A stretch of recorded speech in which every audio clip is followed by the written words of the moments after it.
सभी विद्यार्थियों को वंदे मातरम। मैं विकास श्रीवास्तव विक्रमादित्य आईएएस गोरखपुर के यूट्यूब चैनल पर आपका स्वागत करता हूं। प्यारे विद्यार्थियों, आज हम लोग भारतीय दर्शन में बौद्ध दर्शन पढ़ेंगे और बौद्ध दर्शन का एक प्रमुख अवधारणा हम लोग देखेंगे, क्षणिकवाद। क्षणिकवाद बौद्ध दर्शन के हीनयान की एक प्रमुख अवधारणा है, एक प्रमुख सिद्धांत है और बहुत हद तक बौद्ध दर्शन के मूल विशेषताओं को बताने का यह प्रयत्न करता है।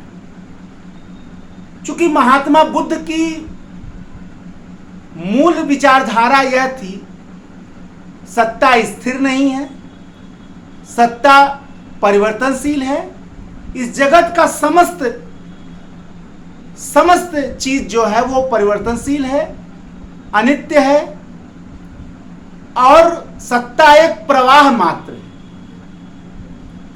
शायद यही कारण है कि बौद्ध दर्शन की जो एक शाखा थी हीनयान, उसी ने महात्मा बुद्ध के इसी विचारधारा को क्षणिकवाद में परिवर्तित कर दिया। ठीक है, क्षणिकवाद बौद्ध दर्शन यानी हीनयान की एक ऐसी अवधारणा है जो किसी भी वस्तु की सत्ता को क्षणिक मात्र मानती है। यानी इसका मतलब क्या हुआ कि किसी भी वस्तु की जो सत्ता है वो क्षण मात्र रहती है। यही क्षणिकवाद है। देखिए, बौद्ध दर्शन का जो कारणता सिद्धांत था, जिसको प्रतीत समुत्पाद कहा जाता है, बौद्ध दर्शन का जो कार्य कारण सिद्धांत है, जिसको प्रतीत समुत्पाद कहा जाता है, जिसका यह निहितार्थ है कि किसी वस्तु की सत्ता जो है या कोई कार्य जो है अपने कारण पर आधारित होता है। यानी कार्य की सत्ता जो है वो कारण पर निर्भर होती है। यानी जो कार्य की सत्ता है, जो कार्य का अस्तित्व वो कारण पर निर्भर होता है। प्रतीत समुत्पाद का मतलब होता है किसी वस्तु के होने पर किसी अन्य वस्तु की उत्पत्ति। यानी कारण होगा तो कार्य की उत्पत्ति होगी। बुद्ध के इसी प्रतीत समुत्पाद का जो सिद्धांत है, बुद्ध का जो प्रतीत समुत्पाद का जो सिद्धांत है, उसी को उनके अनुयायियों ने अनित्यवाद में बदल दिया। किसमें बदल दिया? अनित्यवाद में। अनित्यवाद मतलब किसी संसार की कोई वस्तु नित्य है ही नहीं, सभी वस्तुएं अनित्य हैं, सभी वस्तुएं परिवर्तनशील है, कोई नित्य नहीं है, कोई शाश्वत नहीं है। यानी महात्मा बुद्ध का जो प्रतीत समुत्पाद का सिद्धांत था, किस कार्य कारण पर आधारित होता है, किसी वस्तु के होने पर ही किसी वस्तु की अन्य वस्तु की उत्पत्ति होती है, इसी को उनके अनुयायियों ने अनित्यवाद में बदल दिया और अनित्यवाद के सिद्धांत को उनके अनुयायियों ने किसमें बदल दिया? क्षणिकवाद। अनित्यवाद में तो यही कहने का प्रयत्न किया जा रहा था कि वस्तुएं अनित्य हैं, लेकिन क्षणिकवाद एक कदम और आगे बढ़ गया। वो कह रहे हैं वस्तुएं अनित्य नहीं है, बल्कि वस्तुओं का अस्तित्व क्षण मात्र है। अनित्यवाद में तो चलिए कुछ साल हो सकता है वस्तु का अस्तित्व, और आगे जाके वो समाप्त हो जाएगा। ठीक है, देखिए, महात्मा बुद्ध की एक समस्या थी। वो समस्या ये थी कि उनको शाश्वतवाद का विरोध करना था। असल में उस समय ईश्वर के नाम पर, आत्मा के नाम पर बहुत पाखंड और आडंबर और रूढ़ियां व्याप्त थी समाज में। तो जाहिर की सी बात है कि जिस समय बुद्ध का अवतरण हुआ, चारों ओर यज्ञ हवन कर्मकांड का जो आडंबर पाखंड था वो व्याप्त था। तो बुद्ध की, मैं ये नहीं कह रहा हूं कि सब पाखंड ही रहा होगा, लेकिन ये है कि इसके नाम पर हो रहा था पाखंड, और इस पाखंड का उनको जवाब देना था। तो बुद्ध के साथ तो समस्या ये थी कि आत्मा और ईश्वर शाश्वत है, और इसी शाश्वतवाद के नाम पर ही सारा पाखंड हो रहा है। तो उनके साथ यह समस्या थी कि इसी शाश्वतवाद का विरोध करना, क्योंकि जब तक शाश्वतवाद खंडित नहीं होगा तो पाखंड और आडंबर तो बंद होगा नहीं। यही कारण है कि महात्मा बुद्ध ने प्रतीक्त समुत्पाद का सिद्धांत अनित्यवाद में बदला कि संसार की समस्त वस्तुएं अनित्य हैं, और उनके अनुयायियों ने उसके बदल दिया क्षणिकवाद में, जो हीनयान का प्रमुख सिद्धांत है। क्षणिकवाद यह कहता है कि संसार की प्रत्येक वस्तु का जो अस्तित्व है वो क्षण मात्र रहता है, ठीक है ना। क्षणिकवाद यह नहीं कहता कि वस्तुएं अनित्य हैं, क्षणिकवाद यह कहता है कि वस्तुओं की सत्ता क्षण मात्र रहती है, यानी किसी वस्तु का अस्तित्व जो है एक क्षण रहता है, एक क्षण से अधिक नहीं रह सकता है। जिस प्रकार नदी के जल में एक बूंद एक क्षण के लिए सामने आता है और अगले क्षण वो पानी में विलीन हो जाता है। भाई आप पानी में जब जाते हैं तो पानी की एक बूंद एक क्षण के लिए आपके समक्ष आती है, अगली बार उसी पानी में क्या हो जाती है, मिल जाती है। उसी प्रकार जिस प्रकार पानी की एक बूंद अपनी सत्ता क्षण मात्र के लिए रखता है, पानी की एक बूंद अपनी सत्ता अपना अस्तित्व क्षण मात्र के लिए रखता है, एक क्षण के लिए आता है और अगले क्षण उसी पानी में विलीन हो जाता है। उसी प्रकार संसार की प्रत्येक वस्तुएं अपना अस्तित्व क्षण मात्र के लिए ही रखती हैं, और यही है क्षणिकवाद।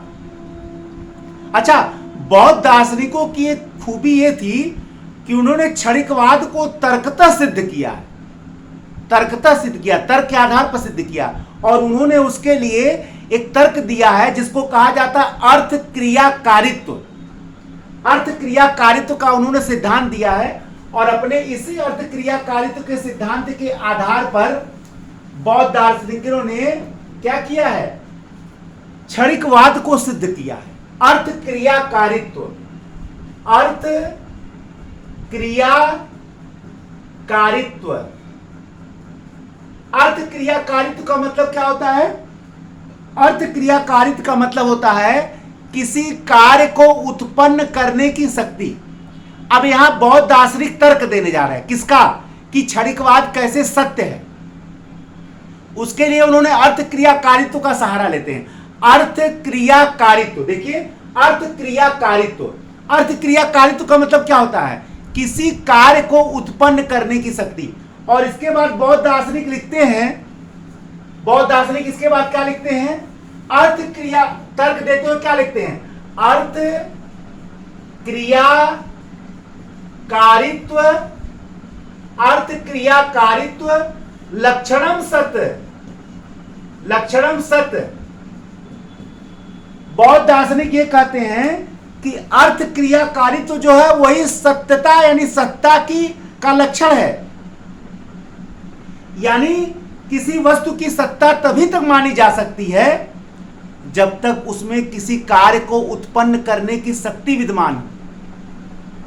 अर्थ क्रिया कारित्व का मतलब ही हुआ किसी कार्य को उत्पन्न करने की शक्ति, और उसी को कह रहे हैं कि अर्थ क्रिया कारित्व लक्षण सत्य। यानी कोई वस्तु तब तक सत्य है या किसी वस्तु की तब तक सत्ता है, किसी वस्तु का तब तक अस्तित्व है। सत्ता का मतलब अस्तित्व होता है दर्शन शास्त्र में, याद रखिएगा। किसी वस्तु का तब तक अस्तित्व है जब तक उसमें किसी कार्य को उत्पन्न करने की शक्ति है। यानी जो असत है उसमें किसी कार्य को उत्पन्न करने की शक्ति नहीं है, जो सत्य है उसमें किसी कार्य को उत्पन्न करने की शक्ति है। आकाश कुसुम, बौद्ध दार्शनिकों ने कहा है कि आकाश कुसुम के समान, आकाश कुसुम माने क्या, आकाश में फूल। अब आकाश में फूल क्या, तो असत है। कोई कहे भैया मैंने आकाश में कुसुम देखा है, तो ये तो शब्द अपने आप असत हो गया ना। तो बौद्ध दार्शनिक कह रहे हैं कि आकाश कुसुम के समान जो असत है उसमें किसी चीज को उत्पन्न करने की शक्ति नहीं है। अब वो असत है इसलिए उसमें किसी चीज को उत्पन्न करने की शक्ति नहीं है। अगर आकाश कुसुम सत होता तो किसी चीज को उत्पन्न करता, उसमें किसी कार्य को उत्पन्न करने की शक्ति होती, और यदि उसमें किसी कार्य को उत्पन्न करने की शक्ति होती तो वो सत होता। लेकिन जो असत है उसमें किसी कार्य को उत्पन्न करने की शक्ति नहीं है। इसका मतलब जिसमें किसी कार्य को उत्पन्न करने की शक्ति है उसका अस्तित्व है, वह सत्य है, उसकी सत्ता है। यानी किसी वस्तु की, इससे सिद्ध क्या हो रहा है, इससे सिद्ध यही हो रहा है किसी वस्तु की सत्ता तब तक मानी जा सकती है जब तक उसमें किसी कार्य को उत्पन्न करने की शक्ति हो, और यदि वो किसी कार्य को उत्पन्न करने की शक्ति उसमें नहीं है तो वस्तु असत है, उसकी सत्ता नहीं है। बस इसी तर्क को आगे बढ़ा रहे हैं। पहले उन्होंने क्या माना, अर्थ क्रिया कारित्व लक्षणम सत्य, यानी किसी वस्तु की सत्ता, सत्ता माने अस्तित्व, किसी वस्तु की सत्ता को तभी तक माना जा सकता है जब तक उसमें किसी वस्तु को, किसी कार्य को उत्पन्न करने की शक्ति हो।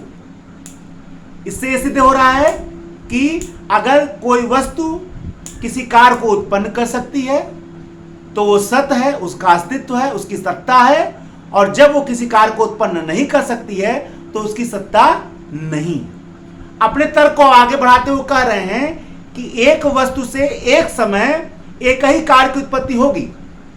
भाई एक वस्तु से एक समय एक ही कार्य की उत्पत्ति हो सकती है, दूसरे कार्य की नहीं, ठीक है ना।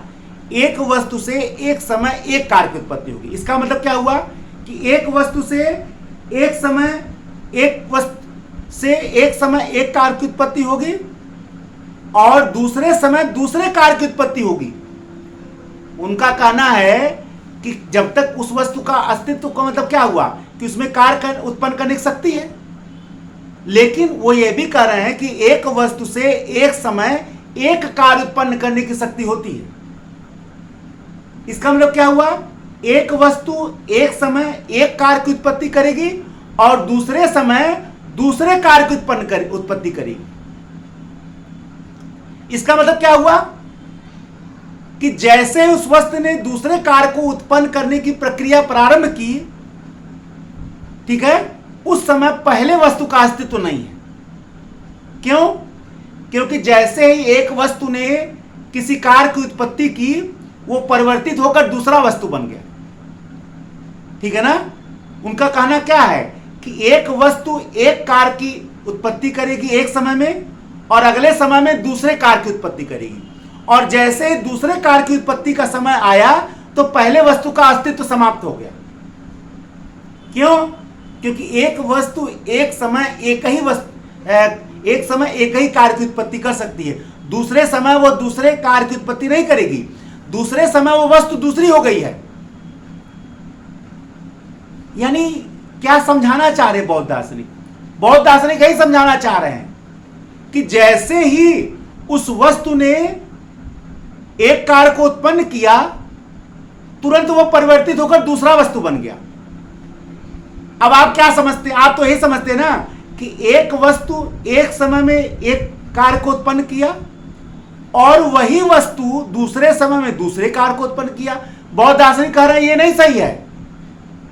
वो कह रहे हैं कि एक वस्तु एक समय में एक कार्य की उत्पत्ति कर रही है और दूसरे समय में दूसरे कार्य की उत्पत्ति कर रही है।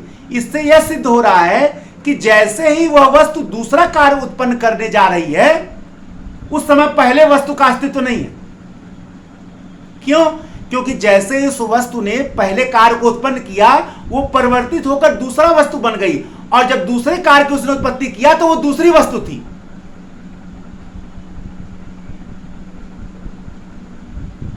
वह उस समय दूसरी वस्तु थी, पहली वस्तु नहीं थी, क्योंकि एक क्षण में तो उसने एक ही वस्तु को उत्पन्न कर सकती है वो, और परिवर्तित होकर अगली वस्तु हो गई, अगले क्षण अगले वस्तु को उत्पन्न करेगी, फिर अगले क्षण अगले वस्तु को उत्पन्न करेगी, और जैसे जैसे अगले कार्य को उत्पन्न करेगी वस्तु परिवर्तित होती चली जाएगी। क्या बताना चाह रहे हैं बौद्ध दार्शनिक? यही बताना चाह रहे हैं कि सत्ता क्या है, परिवर्तनशील है, क्षणिक है।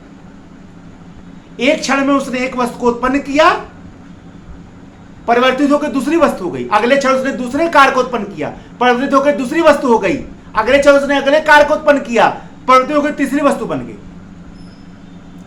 अपने तर्क को और सिद्ध करने के लिए, माने उनका उद्देश्य है कि वस्तु की सत्ता क्षणिक है, भले वो कई कार्यों को उत्पन्न कर रही है, लेकिन हर समय में वो नहीं हो जा रही है, अगली वस्तु हो जा रही है। अपने इस तर्क को सिद्ध करने के लिए बौद्ध दार्शनिक बीज का उदाहरण देते हैं। वो कहते हैं कि बीज अगर शाश्वत होता और बीज की सत्ता नित्य होती तो बीज हमेशा पौधा उत्पन्न करता, लेकिन ऐसा तो है नहीं। बीज को जब धरती के अंदर बोया जाता है तो उसमें से एक पौधा निकलता है, बीज का काम खत्म। अगर बीज हमेशा रहता तो कई पौधा उत्पन्न करता, लेकिन वो एक पौधा उत्पन्न कर खत्म। अब बीज से पौधा निकला और पौधे का प्रत्येक क्षण परिवर्तित होता जा रहा है। कभी पौधा इतना बड़ा है, कभी पौधा इतना बड़ा है, कभी उसमें शाखाएं निकल रही हैं। यानी पौधे का जो अस्तित्व है वो परिवर्तनशील है और प्रत्येक अगला क्षण पहले क्षण से भिन्न है। पिछले क्षण में कुछ था पौधा, अगले क्षण में कुछ हो गया, अगले क्षण में कुछ हो जाएगा। अगर बीज नित्य होता, अगर आप कह रहे हैं कि हर वस्तु नित्य है, तो उसका काम हमेशा पौधा उत्पन्न करता हो, लेकिन वो तो नित्य है नहीं, वो क्षणिक है। धूल में मट्टी में मिल गया और मट्टी में मिलकर एक पौधा पैदा किया और पौधे का प्रत्येक क्षण परिवर्तनशील है, अगला क्षण पिछले क्षण से भिन्न है। यानी पौधे का जो अस्तित्व है वो क्षणिक है, परिवर्तनशील है, क्योंकि हर अगला क्षण पिछले क्षण से भिन्न है। यही बताना चाह रहे हैं बौद्ध दार्शनिक। वो कह रहे हैं जिस प्रकार से बीज का अस्तित्व क्षणिक है, उसी प्रकार से संसार का प्रत्येक वस्तु जो है वो क्या है, क्षणिक है। और इसी को कहते हैं क्षणिकवाद। प्रत्येक वस्तु की सत्ता क्या है, क्षण मात्र रहती है। जैसे बीज है उसी प्रकार से प्रत्येक वस्तु की सत्ता क्या होती है, क्षणिक मात्र होती है, और इसी को कहते हैं क्षणिकवाद। जैसे ही बौद्ध दार्शनिकों ने अपने क्षणिकवाद के सिद्धांत को आत्मा पर, क्योंकि उनको तो आत्मा को ही दिखाना था परिवर्तनशील, जैसे ही बौद्ध दार्शनिकों ने अपने क्षणिकवाद के सिद्धांत को आत्मा पर लागू किया, अप्लाई किया, आत्मा भी विज्ञानों का प्रवाह या विचार का प्रवाह बन जाती है। क्योंकि जब कोई चीज शाश्वत नहीं है तो आत्मा भी विज्ञान का प्रवाह, विज्ञान माने विचारों का प्रवाह है, संवेदनाओं का प्रवाह है, अनुभूतियों का प्रवाह है। क्योंकि बौद्ध दार्शनिक तो मानते हैं कि आत्मा अनुभूतियों का क्रम है, आत्मा संवेदनाओं का क्रम है, आत्मा विचारों का क्रम है। ग्रीक दार्शनिक हेराक्लाइट्स भी इसका समर्थन करते हैं। ग्रीक दार्शनिक हेराक्लाइट्स का कहना है कि जिस प्रकार हम नदी के एक धारा में 2 बार स्नान नहीं कर सकते हैं, उसी प्रकार वस्तुओं की सत्ता क्या है, क्षण मात्र है। वो क्षणिकवाद का समर्थन करते हैं। वो यही कहते हैं कि जिस प्रकार नदी की एक धारा में, यानी नदी की धारा की सत्ता क्या है, क्षणिक है। भाई अगर आप एक बार स्नान किए, नदी में चले गए एक धारा में, ठीक है, तो आप एक धारा में अगर चले जा रहे हैं तो क्या उसी धारा में आप नहा सकते हैं? वो तो धारा बह गई। तो ग्रीक दार्शनिक हेराक्लाइट्स यही कह रहे हैं कि जिस प्रकार हम नदी के एक धारा में 2 बार स्नान नहीं कर सकते, यानी वो भी क्या है, सत्ता को प्रवाह मात्र बताना चाह रहे हैं कि सत्ता हर क्षण परिवर्तनशील है। और यही बौद्ध दर्शन का क्षणिकवाद, ठीक है ना, बौद्ध दर्शन का। और यही नहीं, पाश्चात्य दार्शनिक ह्यूम ने भी क्षणिक संवेदनाओं के अस्तित्व को माना है। उन्होंने भी आत्मा को क्षणिक संवेदनाओं का, अनुभूतियों का प्रवाह माना है। इस प्रकार से वो भी क्षणिकवाद का समर्थन कर रहे हैं। बौद्ध दर्शन का क्षणिकवाद निश्चित ही शाश्वतवाद के विरुद्ध एक प्रबल तर्क है, लेकिन इसकी बड़ी आलोचना भी हुई है। आलोचना यह हुई है कि यह कर्म सिद्धांत का विरोध करता है, क्योंकि कर्म सिद्धांत में जो व्यक्ति कर्म करता है वो वही कर्म का फल भोगता है, चाहे इस जन्म में चाहे उस जन्म में। लेकिन क्षणिकवाद तो ये कहता कि एक व्यक्ति ने जैसे ही कर्म किया वो परिवर्तित होकर अगला व्यक्ति बन गया, तो उसको अपने कर्म का फल कैसे मिलेगा? क्योंकि वो परिवर्तित होकर दूसरा व्यक्ति हो गया। अब दूसरे व्यक्ति को पहले व्यक्ति के कर्म का फल क्यों मिले? यानी क्षणिकवाद कर्म सिद्धांत का विरोध कर रहा है। इसके अलावा क्षणिकवाद जो है वो कार्य कारण सिद्धांत का भी विरोध करता है। क्यों विरोध करता है, ये इसकी आलोचना मैं बता रहा हूं। पहला तो वो कर्म सिद्धांत की आलोचना कर रहा है, खंडन करता होता है। क्योंकि अगर आप क्षणिकवाद को मानेंगे तो जाहिर सी बात है, अगर आप क्षणिकवाद को मानते हैं तो जाहिर सी बात है कि जाहिर सी बात है कर्म का सिद्धांत तो खंडित हो जाएगा। क्योंकि अगर वह व्यक्ति कर्म कर रहा है तो कर्म करने के बाद वो दूसरा व्यक्ति हो जा रहा है, लेकिन फल तो पहले वाले को मिलना चाहिए जिसने कर्म किया, लेकिन परिवर्तित होकर दूसरा व्यक्ति बन गया। अगला कर्म किया तो तीसरा व्यक्ति हो गया। अब पहले व्यक्ति का कर्म के फल जो तीसरा व्यक्ति क्यों भोगे? यानी अगर क्षणिकवाद को मानते हैं तो कर्म सिद्धांत खंडित होता है। अगर आप क्षणिकवाद को मानते हैं तो कार्य का सिद्धांत भी खंडित हो जाता है। क्यों खंडित हो रहा है? क्योंकि कार्य की उत्पत्ति के लिए कारण का एक क्षण से अधिक होना आवश्यक है। अगर दूध से दही बनना है तो एक क्षण में नहीं बन जाएगा। अगर मिट्टी से घड़ा बनना है तो एक क्षण में नहीं बन जाएगा। कारण की सत्ता एक क्षण से अधिक होनी चाहिए। यानी क्षणिकवाद तो मानता है कि प्रत्येक वस्तु की सत्ता क्षण मात्र की है, तो कैसे हो सकता है? यानी लेकिन क्षणिकवाद को मानने से कार्य कारण का सिद्धांत भी खंडित हो जाता है। फिर कार्य कारण सिद्धांत, अगर आप क्षणिकवाद का सिद्धांत मांग रहे हैं तो निर्वाण की सत्ता यानी मोक्ष की सत्ता भी, निर्वाण की जो व्याख्या वो भी नहीं हो सकती है। और निर्वाण तो बौद्ध धर्म का ही सिद्धांत है, अपना ही सिद्धांत खंडित हो जा रहा है। कैसे भाई? अगर एक व्यक्ति ने कर्म किया, ठीक है, मान लीजिए उसने मोक्ष के लिए क्या किया? प्रयास किया, और प्रयास करने के बाद अगला व्यक्ति हो गया। तो एक व्यक्ति ने मोक्ष का प्रयास किया, अब मोक्ष दूसरा व्यक्ति पाएगा क्योंकि परिवर्तित होकर दूसरा व्यक्ति हो गया ना। यानी मोक्ष निर्वाण के लिए, मोक्ष के लिए प्रयास एक व्यक्ति कर रहा है, अब मोक्ष पा रहा है दूसरा व्यक्ति। क्योंकि जिस व्यक्ति ने मोक्ष के लिए, निर्वाण के लिए प्रयास किया, प्रयास करने के बाद वो दूसरा व्यक्ति हो गया। तो निर्वाण का भी खंडन हो रहा है किससे? क्षणिकवाद के सिद्धांत से। तो निश्चय ही यह कहा जा सकता है कि बौद्ध दर्शन में आलोचना बहुत जरूरी है। सॉरी, दर्शन शास्त्र में आलोचना बहुत जरूरी है, इसलिए आप आलोचना जरूर करिए, ठीक है ना। ये खंडन मैंने बता दिया कि ये इसकी आलोचना है। देखिए, वास्तव में हमने बताया कि शाश्वतवाद के विरोध में ये अवधारणा पैदा हुई, और बुद्ध की यही मूल समस्या यही थी कि शाश्वतवाद के नाम पर, परम सत्ता के नाम पर, नित्यता के नाम पर जो आडंबर और पाखंड व्याप्त था उसी को उनको दूर करना था। और यही कारण है कि उनको ईश्वर की सत्ता को भी इनकार करना पड़ा, आत्मा के भी अस्तित्व को इनकार करना पड़ा, यहां तक कि शाश्वतवाद को भी उनको नकारना पड़ा। और उसी के विरोध में सत्ता सिद्धांत क्या पैदा हो गया?